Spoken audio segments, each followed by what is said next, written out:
G'day, Tragic here, and some of you may recognize this board. Yep, that's right.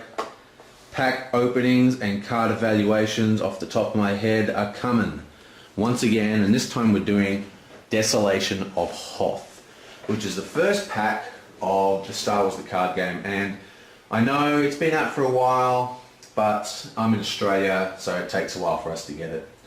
So let's have a look at this, and we'll start with good old Sith, because the Sith are awesome. That in shot.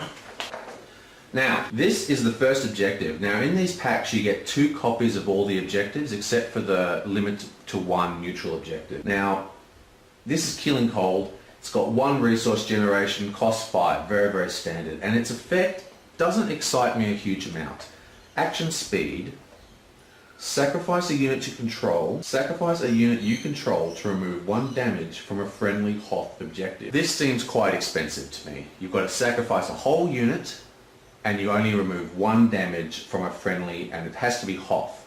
Now this might get more powerful as more Hoth objectives start to appear, but I'm not a big fan of sac effects if they, because especially in the dark side, because the dark side cards can be pretty expensive. I mean, we've got some cheap Navy stuff, but especially Sith, our cards are generally large. The weenie deck, so to speak, is actually the Jedi deck. Either way, sacking a whole card and all the cards' advantages just to get a single point of damage removed doesn't seem that great to me. Still, that doesn't mean the pod's no good. Okay, so here we have the Ice Tromper, and this guy is a star. Fantastic card, great utility. He's 2 for 1 force, that's not too great. He's got 2 health, which is good. There's a lot of small cards that only have 1 health. But his real power is not in his blaster icon, though that is a factor. It is his ability. Now let's check this out. Action speed. Sacrifice this unit to remove a target attacking non-vehicle unit from engagement, then deal 1 damage to that unit. This is a huge effect. Basically, he's a defender. You can defend with this guy, you can even win your edge battles and put a damage on him through your blaster, and then you can sacrifice him at any time to remove an attacking creature and place an extra damage token. And that is huge. You can control all sorts of things with this. Like if you've got an undefended attack, doesn't matter. You can actually just go, well, I don't care. You're not undefended because I've removed you from play before it's gone through. You can kill creatures that are more powerful than you have the ability to kill. You can only put 2 damage on a 3 damage creature. It doesn't matter. Sack this guy, put an extra damage on. Has a lot of utility for controlling the defense of the board. And I think it's a real star card. And one of the real advantages is that we get 2 copies of it. And that is huge in this game. Most cards we only get 1 copy of in a single pack, which means most cards only have 2 in a deck. Now, what that means is that cards that have 2 in a single pack, like this one, or like Guardians per se in Jedi, allows you to absolutely rely on those cards to turn up. You can plan around these cards. They can become the core of building a deck rather than just cards that are cool. You can go, okay, this card is in there, I'm definitely going to draw this card. How can I use it? What combos with this card? And build from there. And any card where you get 2 in a single pack is like that. Fantastic. Now, Fear. This is a pretty awesome card as well. I do really like this card. It's good for force battles. It's only 1 to cast. It is an enhancement though, which unfortunately means you can't cast it as action speed. But what it does is enhance an enemy character unit, remove enchanted unit from the force struggle. Unit cannot be committed to the force. Wow. Okay. We all know how important force struggles are. Vital, in fact. They are hugely important, and this card basically allows you to control it, because people find it hard enough to find enough cards to attack, defend, and commit to the force as it is. And this way, their best laid plans, boom, you're out of the force. You know, you can cast it on very, very high power cards, like say Yoda, and that's obviously very good. But the way this card is usually used that I've found is that it's for just chipping off a single icon or two icons here or there. You're fighting over the force and you're fighting, you're defending, and you know when it's just going back and forth, back and forth, back and forth. And then you can use this card to just shave off someone who's got 1 point on or 2 points on. I mean, you can use it on big guys, but it seems to be cast more on smaller force characters just to tip the balance, just to remove them and change it up.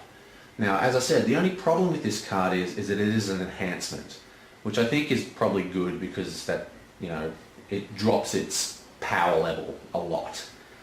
And that means that the opponent is going to have their whole turn to adjust because the balance will shift to your side at the end of your turn, but they're going to have the ability next turn to pull it back.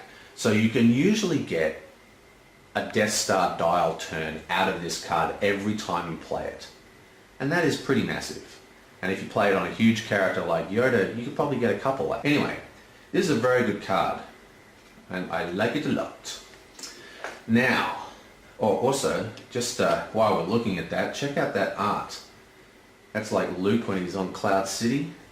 Love it. I just love the art in this game. Okay, Desolation of Hoth. Now, this is another pretty cool card. The only thing I don't like about this card really is the art. Because, I mean, the art is so well drawn, but it definitely looks like Luke. And we know that Luke gets out of that when he's frozen alive. We know, he has the vision of Obi-Wan and he gets out. I would have liked a generic soldier frozen in the snow. That's what this card should be. Anyway, Desolation of Hoth. It's an event and it's a 3-cost event for 3 force. So this is a good edge battle card. Now 3 for an event is a little bit expensive, but check out its ability. You can only play it during your own turn, and at action speed, remove any amount of damage from a Hoth objective to a target enemy unit or Hoth objective. And that's pretty huge. Basically it's a damage swing card, okay? So you're removing damage from yourself and placing it on your opponent. You can destroy cards with this, you can destroy objectives with this. It's very powerful. Now the only problem is the Hoth keyword. Now this is the first cycle of Hoth, but all these cards that trigger off Hoth are going to become more and more useful as more and more Hoth objectives appear as the cycle continues.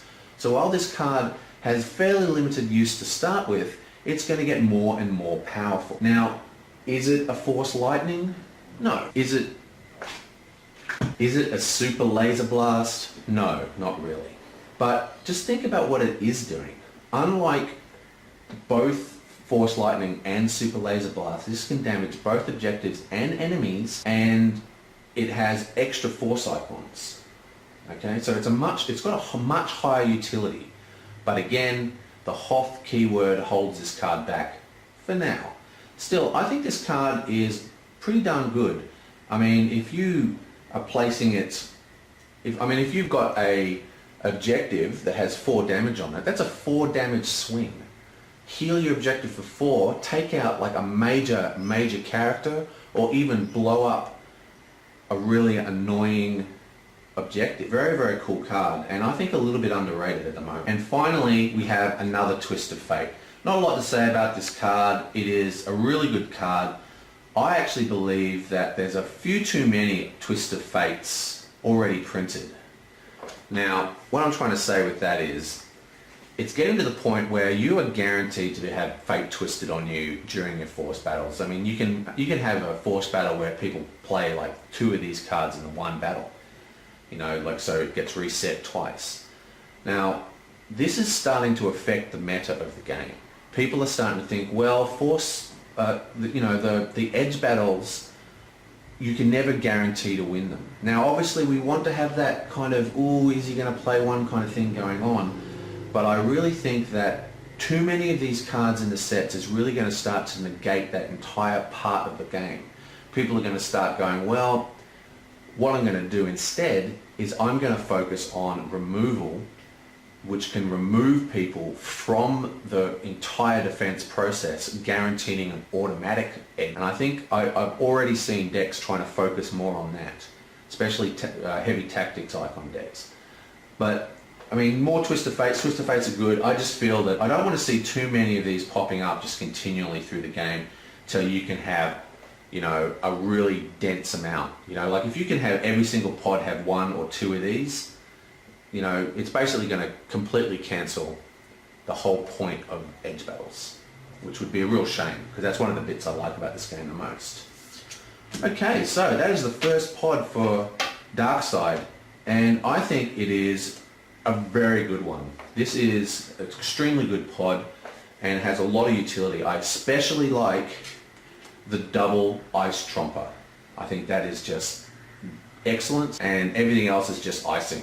But the Ice Tromper especially, awesome. Okay, so now we have the pod that got everyone so excited, Lord Vader's Command.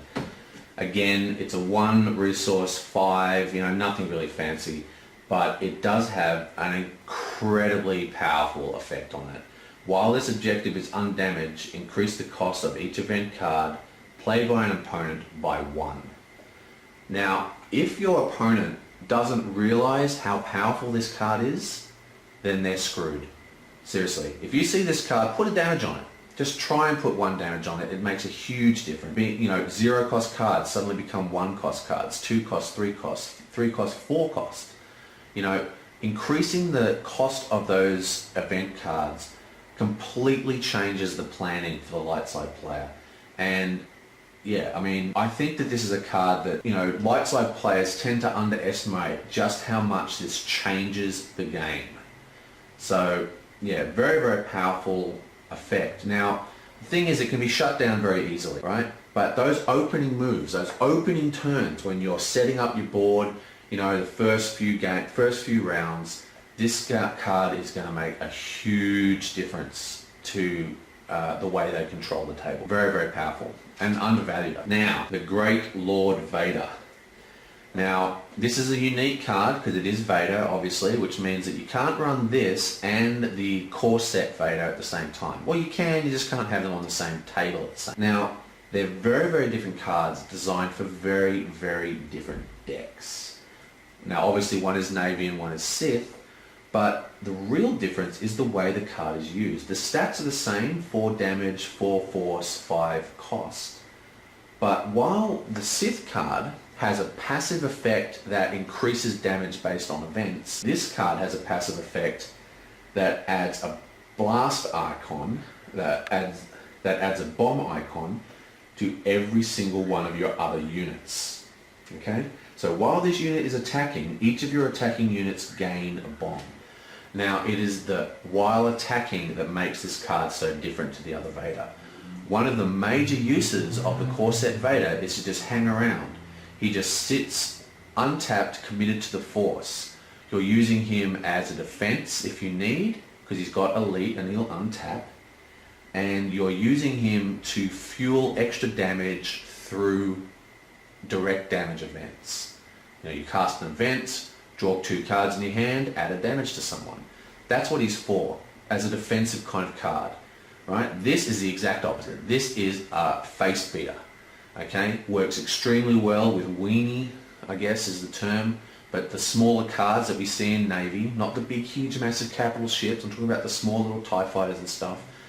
Extremely good in Black Squadron decks, because it just adds, every single card gets a bomb icon, and you know, you can take out entire, you know, you mix this up with a bit of direct damage, you know, you remove their defenders, get an undefended, you know, just a couple of cards, boom. Now what is interesting, notice that it says while the unit is attacking, each of your attacking units gains a bomb icon. So it fuels himself. He actually has 2 bomb icons, 1 black, 1 white, and that is why this card is missing the 4th damage icon that the original card had. Amazing card. But actually, well, it's an amazing card, but the real thing is, the Sith deck is a stronger deck at the moment, and when you're weighing up the 2 Vaders, you have to weigh up the deck you can build with them. And I don't feel at this particular time that this card is a better choice than the other Vader. I mean, when we go through the rest of this deck, you'll see that there's a lot of cards in this deck that, not in this particular pod, that won't help a Navy deck as much as you'd like. So is his ability worth placing in your Navy deck? He's definitely not worth replacing in a Sith deck. Still, lots of potential in the future. Now we have another communications officer, well, another officer card. So these cards, we've seen them all before. They're fairly heavy cost, this one. It's got 1 force, 3 cost, but it generates 2 resources, which is huge, and of course important in Navy decks because they've got some very high cost capital ships. Not a lot to say about this guy. The problem with this guy is his force rating, and that means he's very, very hard to, you have to really cast this guy. He's not useful for doing, keeping in your hand to cast for a force. Not too impressed with this card. Don't dislike it, it's useful, but it's much better to have enhancements that fuel themselves. So this guy costs 3, but he only generates 2. Right? So it means if you use his resources when you place him down, you're going to be 1 resource short and you're not going to have him ready for the next turn. Unlike, say, just a standard officer that only generates 1 resource and costs 1. Okay, now the probe droids. Now check out these guys. 1, they need edge battles to be effective for damage. That's fair enough. Now check it out, they have an interrupt. Now interrupt effects are fairly rare in this game and very powerful. Read this one, check it out. When this unit leaves play, deal 1 damage to target enemy objective. Interesting. Very, very interesting. This is basically a card that you can place on the table or discard for its force. Now the interrupt means that he's not really going to be targeted by choice. This is the kind of card that people are going to leave on the table. If you're not winning your force battles, they're going to leave it on the table. You can leave this guy committed to the force, untapped, and use him in defense. And they know that if they want to get that damage, they want to bust through, they're going to take a damage in return, which means that they know that they have to put more damage on your objective than they're receiving, otherwise the swing doesn't work. So again, another good defensive card. And what is interesting is, again, it's a dual card, which means there's a very strong chance of these cards coming out. Now when the dark side starts getting some decent recursion, these guys are going to be huge. I can't wait for the droid deck, it's coming. Dark side droid deck, interrogation droids, yo. Okay, and finally we have Imperial Suppression, which is just a brilliant card. There is no way that you would not be holding on to this. This isn't a card you're going to discard. Okay, not only does it interrupt and cancel an event, it puts it on the owner's deck, which slows down his draw. I mean, it just does everything a cancel you want to cancel to do. Plus, it's got like a Star Destroyer on it, so it's just automatically uber cool. Okay, so that is the 2 faction decks for the Empire.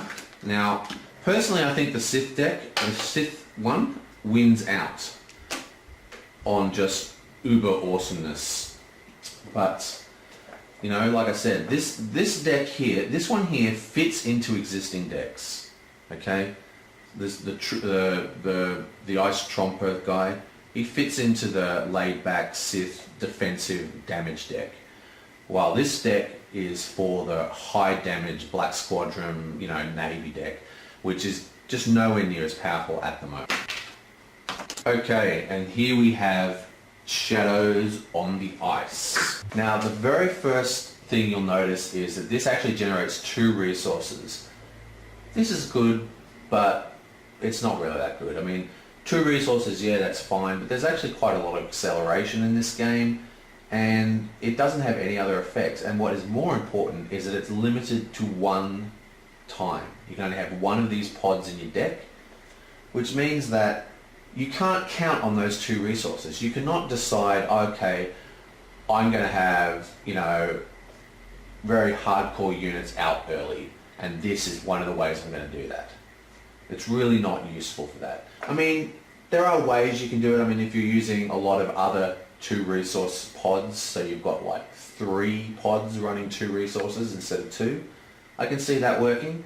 But at the same time, on its own, in a vacuum, this doesn't really excite me. Next we have the Wampa. Now the Wampa is quite an interesting card. This is basically like, well, it's a cost reduction card.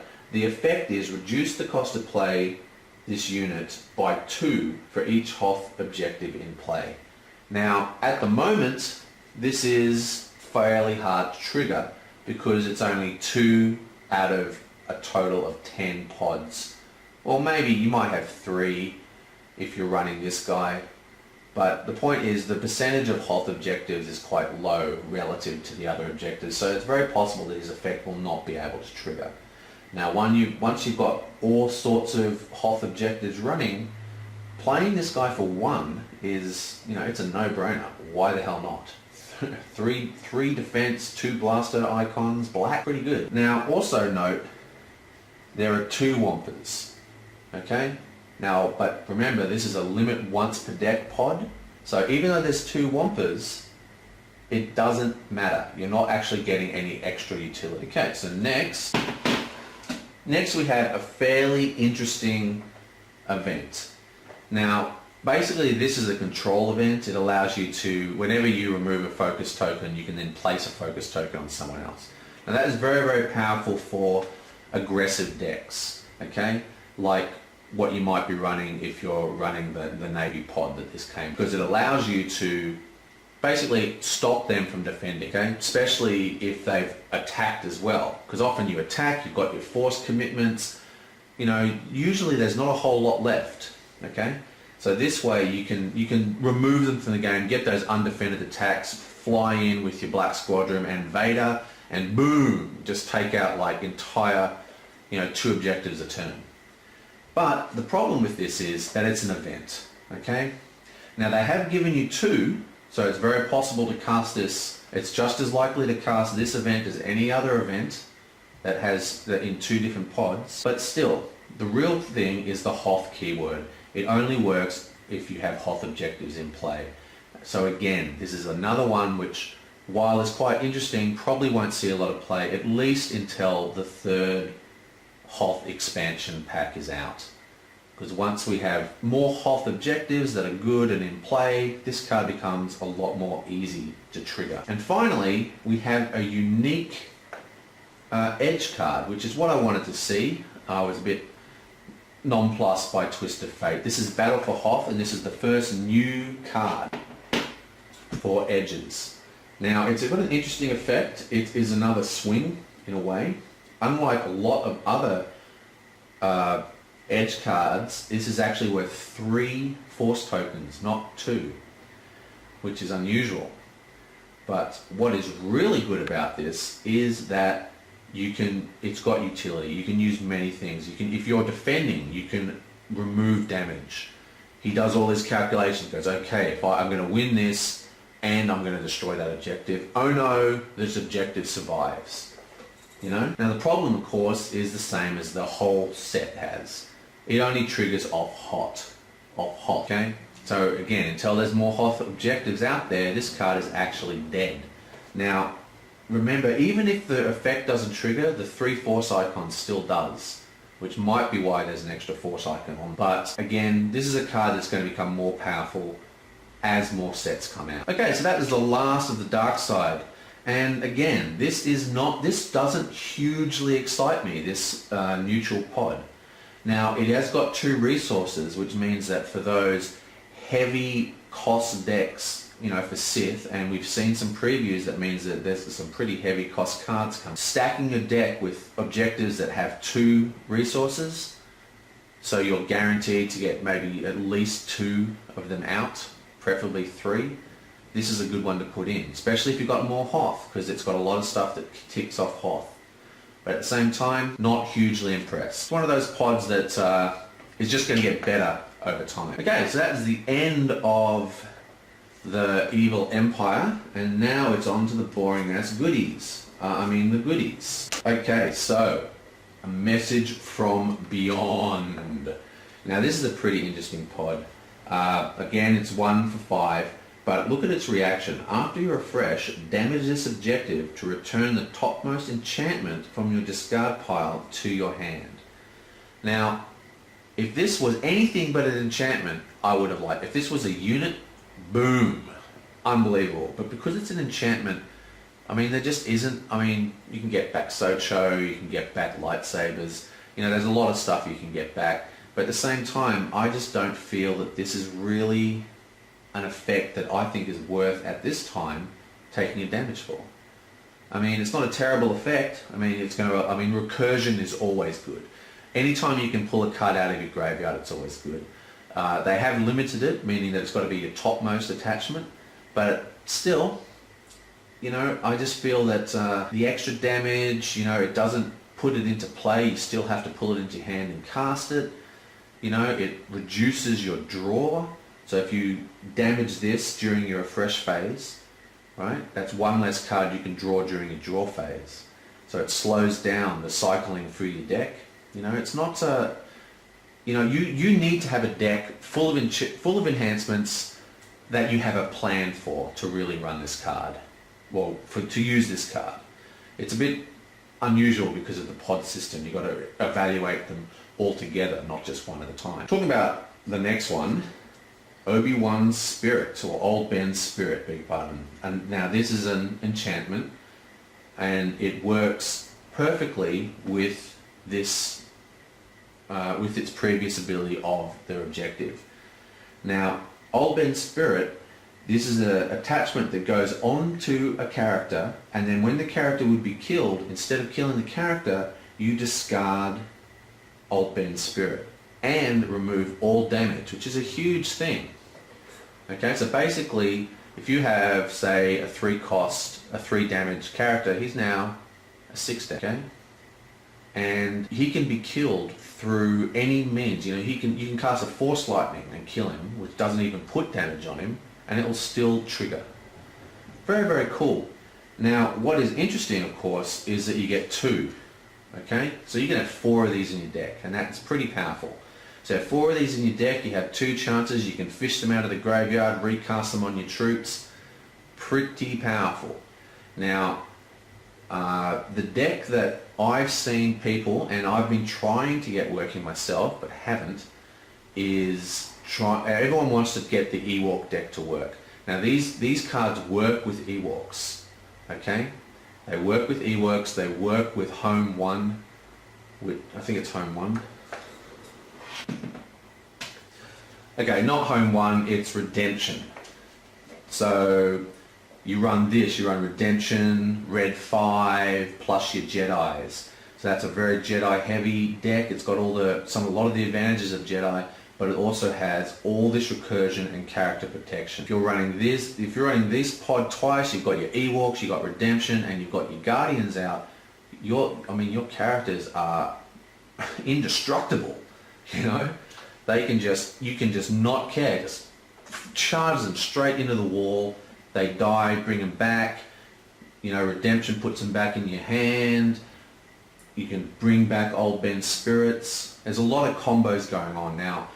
That being said, no one's got this deck to work yet, but the rudiments are there. The beginnings of a proper protection recursion deck for Jedi is starting to form, and pretty excited about that myself.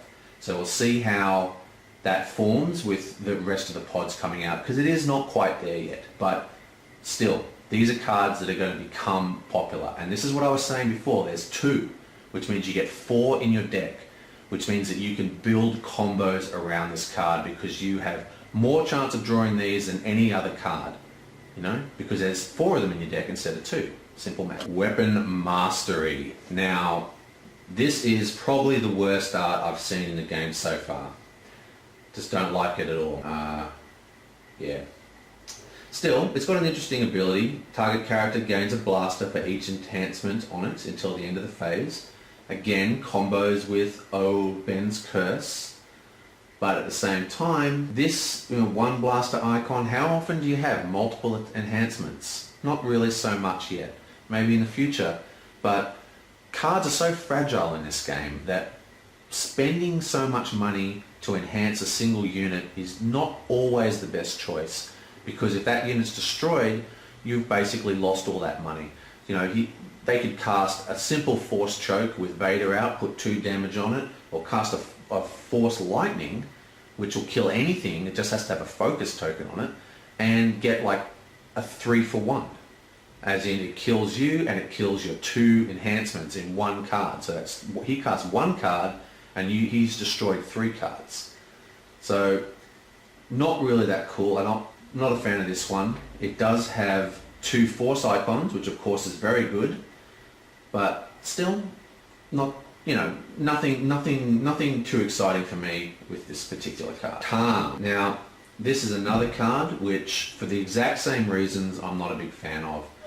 You can only cast this on cards that have multiple attachments, and again, if you're trying to build that recursion protection deck running Old Ben, it's very possible you're going to have more. You know, have a lightsaber on Luke, you have Old Ben's Spirit on Luke, and then you can use this to wipe his Force tokens, get double strikes on objectives, all sorts of fancy stuff can go on. Still, exactly what I said before, how often, with the fragile nature of units in this game, are you going to spend so many resources to just load up enhancements on a single character? Maybe that's a good idea, but at the moment I don't think so, and I have not seen it work. In fact, I've not seen a lot of enhancement play, period. Most people seem, because of the fragile nature, most people, except for a couple, seem to be using them in edge battles. Okay, and finally, another Heat of Battle.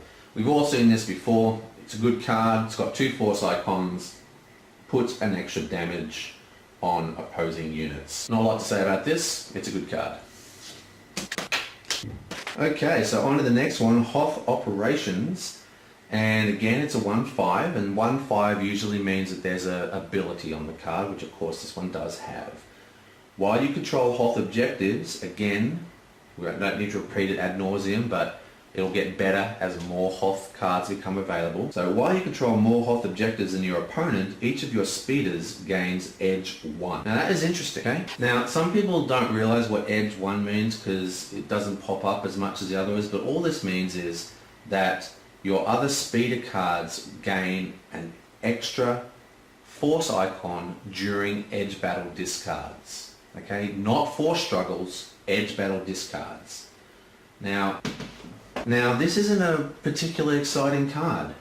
I mean, the 1 resource 5 is good, it does have a funky thing, but really this is a card that's going to get, I mean, there needs to be enough Hoth objectives in existence, I mean, so beyond the 1 pack available, or available in Australia anyway, and it also needs to have more than your opponent. So the longer the Hoth cycle's around and the more decks, when the actual new decks, rather than just tweaking the old decks, start to appear from Hoth, and everyone's using Hoth objectives, this card's going to be useless.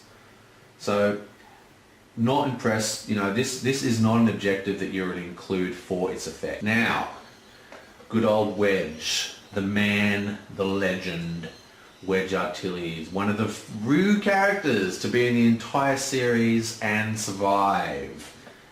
Underrated, awesome. Okay, so we've got 2 for 1 Force. That's not very cool. He is unique, which is a little bit unusual for such a weak character, but his effect is phenomenally good. Basically, he can play as a unit, which you wouldn't want to do, but what he basically does is enhance a fighter unit or a speeder unit and turn it into elite. Okay? And if it's already elite, like Red 5, you know, which is his ship, it can then remove 3 icons, which means it can be committed to the Force, attack, everything, you know, and just still remove those icons. So, very, very powerful card. Now, when you attach it, I'm not 100% sure, I should probably look it up, but I'm not going to, you have to look it up yourself. But when he attaches to the ship, I'm not sure that his attack icons, that's the blaster and the white bomb icon, I don't think they actually transfer onto the ship. That's only if you play him as a unit. So it's a toss-up. But the Force icon, the focus removal is far more powerful than his damage icons. Very cool card. Love that card. Okay, Rogue 3, and this is, you know, his ship, so to speak. This is the card he's meant to be played on from this set. It is unique, much like Red 5. Was Red 5 actually, was Red 5 Luke? Oh, whatever. The point is, he works well with the unique speeders and fighters because they've got a bit of power to them anyway. Now check out this ability. This unit gains a black blaster and a black bomb icon for each enhancement on it. Okay, so this, now we're starting to see multiple enhancements and how they can function inside the Hoth cycle. We've got Obi-Wan, Ben, okay? Whack that on this guy, make this card immune to death. Boom, a blaster, and he's suddenly got 1 blaster, 3 bomb. Put on Wedge Antilles, okay? He now is elite and can untap, he can still untap 2 focus tokens, and he now has 2 black blasters and 4 bombs, which means he can basically destroy a 5-point objective by himself if it's undefended.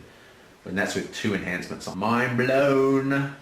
Very, very powerful combos coming out. But again, you know, unless you're running, you know, it is dangerous to run these things. I mean, obviously the multiple enhancements is going to become a thing in this game, but at the moment, this is the only real combo that I really see just going crazy. Wedge and a unique ship, awesome. This ship especially because of its extra icons. Very, very cool. Love that guy. Okay, now we have just a neutral snow speeder, nothing fancy here. It's good that it's neutral. I like the fact that it's neutral. This allows it much easier to cast, especially when you're using it in multiple decks. And I think this is a sign from the designers that they're expecting that message from Beyond Pod to be used. You know, it triggers off multiple enhancements, it's got easy to cast enhancements, it's got enhancement recursion. That just combos with Red 3 beautifully. And this means you get another speeder, but this speeder of course is a lot easier to cast because you don't need faction affiliations. Nice little card. Okay, Hoth Survival Gear, yet another enhancement. See a theme building here? Okay, but I still think that enhancements are dangerous. I still think that the direct damage, especially from the Sith, is so strong that a heavy investment in a single card is just so dangerous. Okay? Now, you know, let me just read it again. Back to Old Ben's Spirit. This is an interrupt effect that happens before the card is destroyed, which means not only will this card come off and save the card itself that it's attached to, it'll also save any attachments attached. Okay? Because the card is never actually destroyed, so it never goes out of play. Okay? So that's really huge because that actually makes it a lot better, a lot more safer.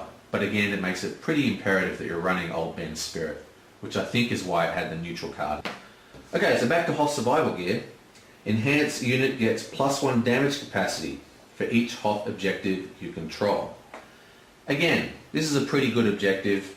I mean, a pretty good enhancement. It's going to make people a lot tougher. I mean, everyone complains about Han being so much of a pussy. But still, at the same time, wow. +1 damage, 0 to cast, 2 force for edge battles. Even if you don't cast this, this is a good card. And it's got a very, very funky drawing. Yeah, so this is a good enhancement. And as I said, you know, multiple enhancements is a bit of a theme in this particular pod.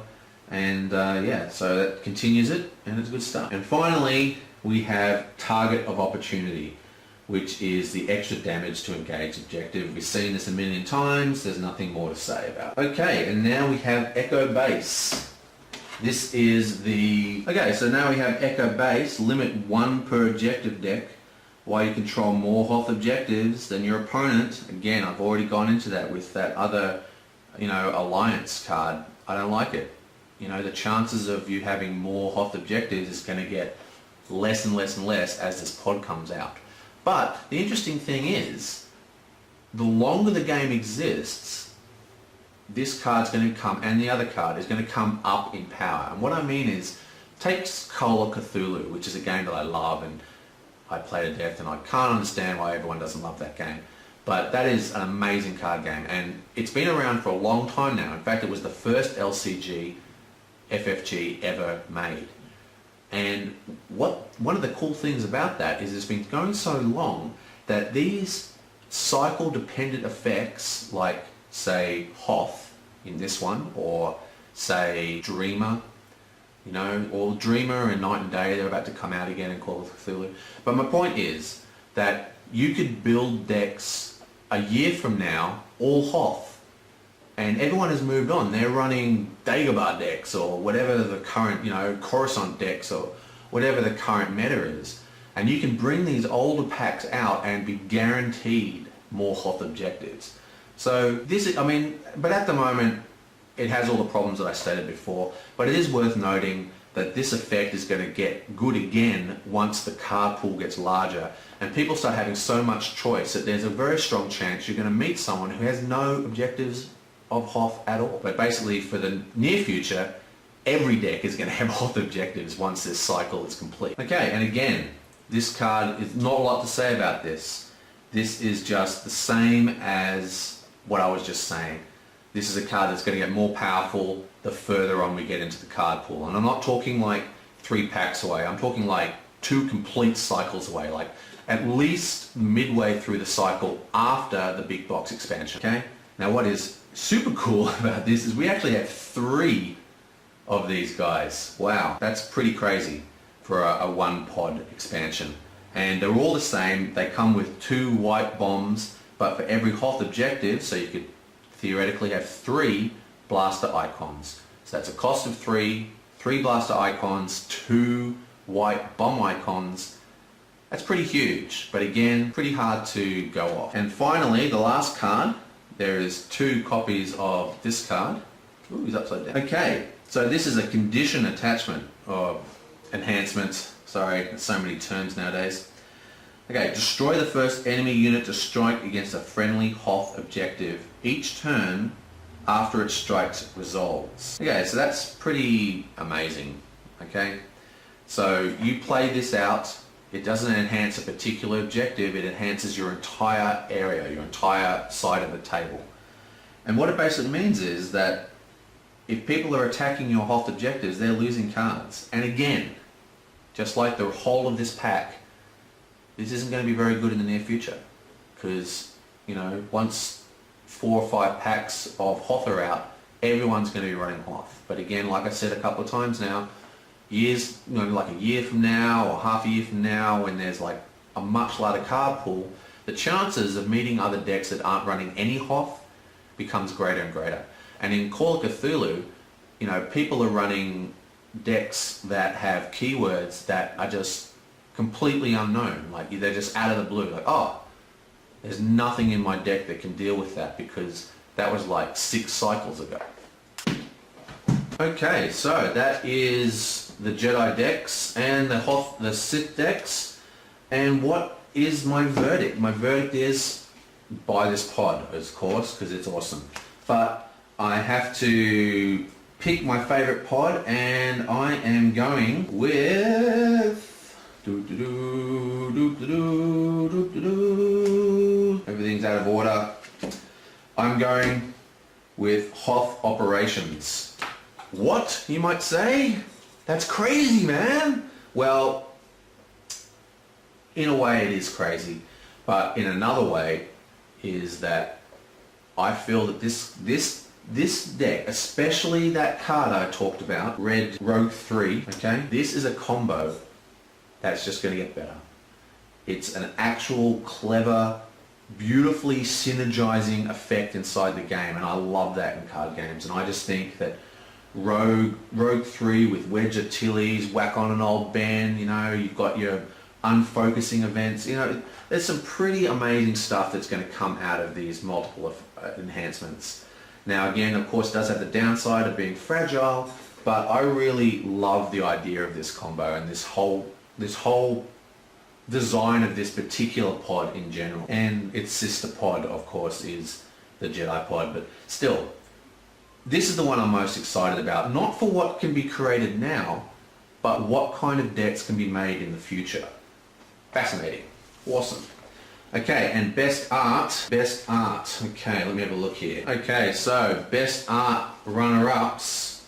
we have Imperial Suppression. Come on, look how clean that is. Space and some dastardly destroyers. That's just awesome. Then we have Fear. Beautiful. What I love about this the most is how it reminds me of Empires and that mind-blowing event. Just so it's not. I guess it's not so much the art, but what it's referring to. Just the whole card. I love it. I love the colors. Or synergizes with the Sith color thing. Then we have, for the Jedi, we have Messages from Beyond. Can't go wrong with this. We've got Yoda, we've got Luke, we've got Ben, Dagobah, we've got a beautiful blue glow. You know, we've got him touching the top of the ship again. Could be because of the film, because it's actually a scene from the movie, but still. If people remember my really old Lord of the Rings reviews, I have a real thing for landscapes over characters, because it's very hard to draw naturalistic humans. I mean, these artists are very good, but I mean, it doesn't have to go. You don't have to go far, even in the art in this game. Let's just check out that one. See, it's not hard to make a person look a little weird, like their head is superimposed or their arm is bending at the wrong point or something. So, but landscapes can always look fantastic. But anyway, favorite art of the set goes to Succumb to the Cold, which is a win for Jedi. Now, I just love this. It's got landscape in the background. It's got this beautiful snowstorm blizzard, and like, I do graphics for a living, and man, making a blizzard drawing not look busy but still look like a blizzard, that is hard. Okay, and it just looks fantastic, rugged up. I love the movements.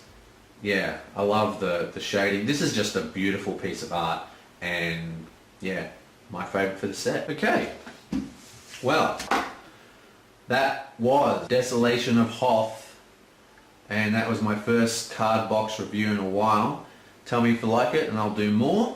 They will be late like this, because this is how long it takes for Australia to get them, and I get them faster than most people I know in Australia. Like, for example, Android Netrunner, we're still on pack 1 in the stores in Australia.